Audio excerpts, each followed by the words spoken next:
वजीर आजम कश्मीर का मुकदमा लड़ने अमरीका पहुंच गए। वजीर खारजा शाह महमूद कुरैशी समेत दीगर आला हुक्काम भी हमरा। वजीर आजम 27 सितंबर को जनरल असम्बली से खिताब करेंगे। भारतीय मजालिम से दुनिया को आगाह करेंगे। अमरीकी सदर समेत दीगर सरबराहान मुमलिकत से भी मुलाकातें होंगी।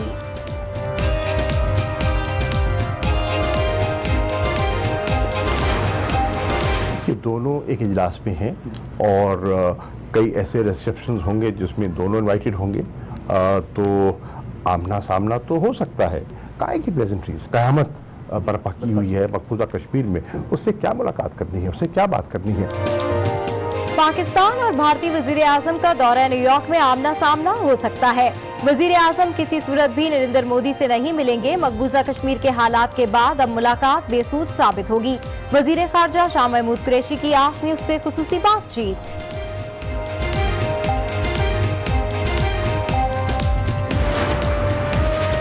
कश्मीर से कर्फ्यू उठने तक भारत से कोई बात नहीं होगी। फिरदौस आशिकाबान का दो टोक ऐलान।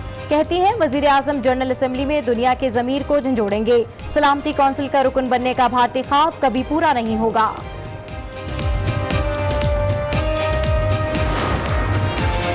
मकबूजा कश्मीर में 48 रोज से जिंदगी कैद। भारतीय फौज ने मजलूम कश्मीरियों पर अरसे हयात तंग कर दिया। काबिज फौजियों के घरों पर छापे। पुलवामा से 2 नौजवान गिरफ्तार। पाबंदियों पर भारतीय अवाम भी फट पड़े। आगा सराज दुरानी जो है उनकी क़यादत में शायद 20-25 लोग जो है वो अलहदगी इख्तियार कर सकते हैं, ये ग्रुप बना सकते हैं। आगा सिराज दुरानी की क़यादत में पीपल्स पार्टी का ग्रुप बन रहा है। 20 से 25 अफराद इस ग्रुप में शामिल हैं। ये खबरें कॉरिडोर्स में भी ज़ेरे गर्दिश हैं। सीनियर सियासतदान शेख वकास की आज न्यूज के एंकर राना मुबशिर के साथ गुफ्तगू। पीपल्स पार्टी और नून लीग फजलुर रहमान साहब के साथ नहीं चलेगी। मामला तय हो रहे हैं और पैसे लोग वो दे रहे हैं। आसिफ जरदारी खुले दिल का आदमी है, नवाज शरीफ पार्टी कंजूस पार्टी। लोग सुन लें, मामला तय पा रहे हैं। वजीर रेलवे शेख रशीद ने बड़ा दावा कर दिया। कहते हैं आसिफ जरदारी की बात बन रही है, साथ ही पैसे वापस कर रहे हैं। नाम बताकर डील खराब करना नहीं चाहता। नवाज शरीफ जिद्दी, लेकिन शहबाज शरीफ में लचक है। वो मेरी पार्टी का आदमी और मुज़ाकरात का हामी है। 2 माह से किसी ने सुना कि नवाज शरीफ बीमार है।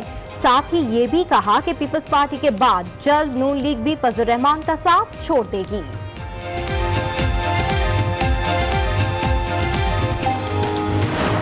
पीपल्स पार्टी ने नमाजी में कोई डील की है, नाइंदा को डील करेंगे। इनका करप्शन का बहाना है और सिंध गवर्नमेंट निशाना है। सिंध गवर्नमेंट आप नहीं गिरा सकते। सिंध गवर्नमेंट गिराना आपके बस का रोग नहीं है।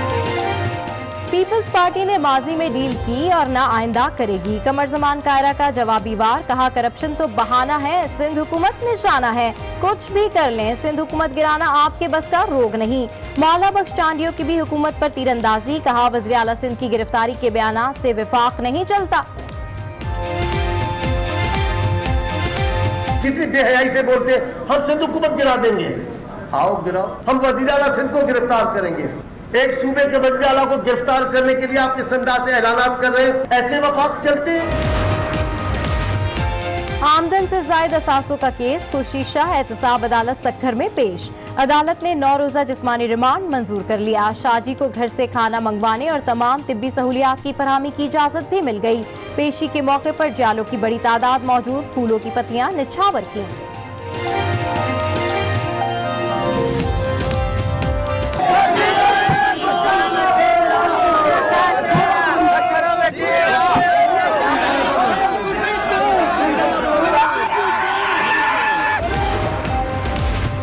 कराची से गिरफ्तार साबिक डीजी पाक लियाकत कायम खानी रावलपिंडी की एहतसाब अदालत में पेश। मुलजिम का 2 रोजा राहदारी रिमांड मंजूर। 23 सितंबर को एहतसाब अदालत में पेश करने का हुक्म। मुलजिम से 10 अरब से जायद की रकम, गाड़ियां, सोना और दीगर सामान बरामद हुआ था।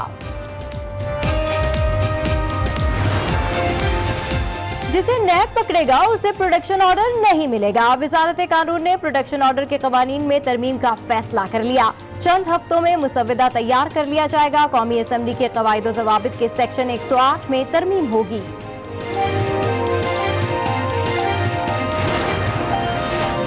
कराची में पुलिस एहलकार ही लुटेरे निकले। नॉर्थ कराची में घर में डकैती करने वाले 3 डाकू शहरियों के हत्थे चढ़ गए।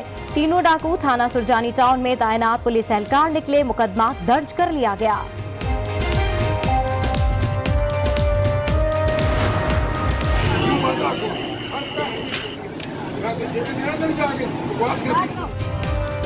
बुजुर्ग खातून से बदतमीजी, एहलकार की नौकरी निगल गई। एएसआई मोहम्मद आसिफ बरतरफ, महकमा जाती तहकीकात भी भुगतना होंगी। मोहम्मद आसिफ ने सीपीओ दफ्तर में कुंदन बीबी के साथ बदकलामी की थी। मेडिकल कॉलेज की तालिबा निमृता की मौत कैसे हुई? पुलिस 6 रोज बाद भी गुत्थी सुलझा ना सकी। पुलिस को तहकीकात के लिए पोस्टमार्टम रिपोर्ट का इंतजार। एसएसपी मसूद बंगश कहते हैं रिपोर्ट के बाद वजह मालूम होगी। मुर्सा आएंगे तो मुकदमा दर्ज करेंगे। निमृता को इंसाफ दिलाने के लिए आज भी मुख्तलिफ शहरों में एहतजाज।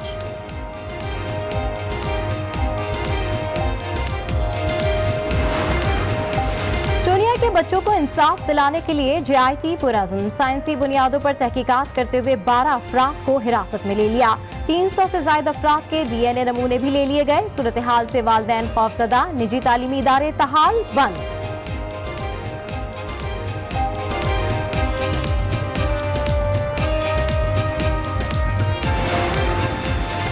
पुलिस हिरासत में जाबहाक सलाउद्दीन की कब्र कुशाई। जस्दे खाकी का DHQ अस्पताल में दोबारा पोस्टमार्टम।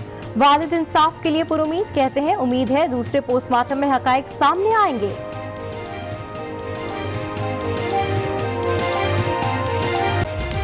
सिंध सरकार के राज में अवाम का बुरा हाल। गांव हुसैन कौंजाई में मैयत को कब्रिस्तान ले जाना इम्तहान। जनाजे को थर्मोपोल की शीट पर रखकर नहर पार कराई गई। गुज़िश्ता बरस भी ऐसी ही वीडियो सामने आई थी। वजीर आला सिंध ने नोटिस भी लिया था लेकिन कोई काम न हुआ।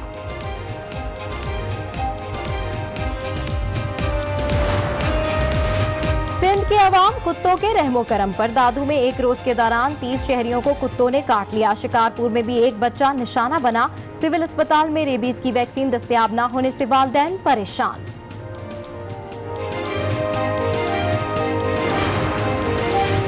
कातिल मच्छर डेंगी, एक और जिंदगी निगल गया। अटक का रिहायशी रावलपिंडी के होली फैमिली अस्पताल में चल बसा।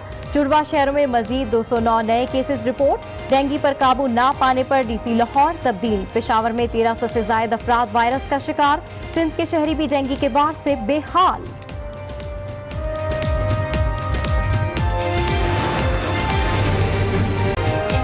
कराची को साफ करने का बीड़ा सिंध सरकार ने उठा लिया। शहर में सफाई मुहिम का बाकायदा आगाज। वजीर आला सिंध का शहर के मुख्तलिफ मकामात का दौरा। सफाई मुहिम का जायजा लिया। मेयर कराची भी साथ। मुराद अली शाह कहते हैं शहर में 10 से 12 हजार टन कचरा पैदा होता है, अब सब साफ होगा।